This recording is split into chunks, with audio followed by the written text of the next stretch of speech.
Good morning po sa inyo lahat. Isa pang muli ito na ating daily Bible blessings. Pamagat po ng ating aralin ngayong umaga ay ang pagmamahal ni Mister. Ang pagmamahal ni Mister.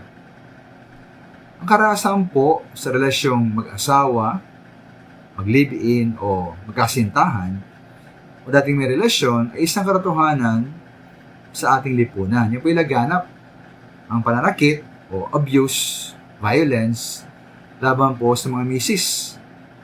Nasaktan po ng lalaking babae ng iba't ibang uri ng karahasan.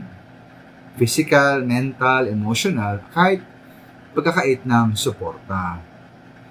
Para po sa mag-asawa, ito po isang malaking paglayo sa plano ng Diyos ayon sa Biblia, na kung saan sinabi roon na dapat mahalin ni Mister si Mrs.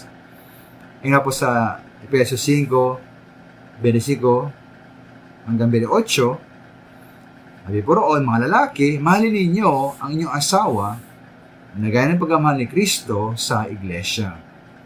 Inihandog niya ang kanyang buhay para sa iglesia upang ialay ito sa Diyos, matapos linisin sa magitan ng tubig at ng salita.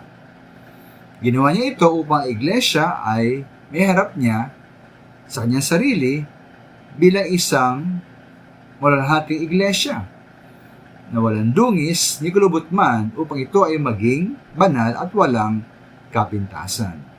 Ganyan naman, dapat mahalin ng mga lalaki ang kanilang asawa tulad ng sarili nilang katawan.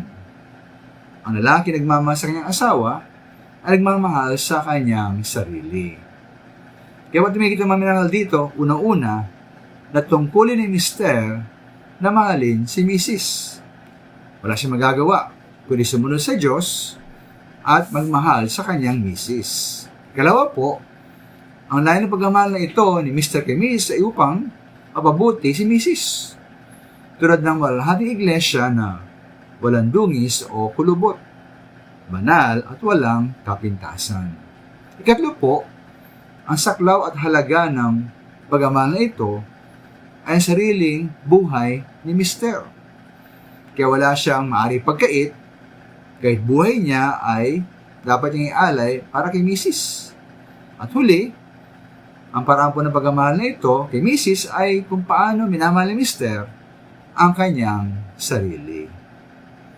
Kaya po malinaw ayon sa Biblia, wala ngang puwang dapat ang karahasan sa pagitungo ni Mister sa kanyang Mrs. Halip po, dapat mahalin ni Mister ang kanyang Mrs.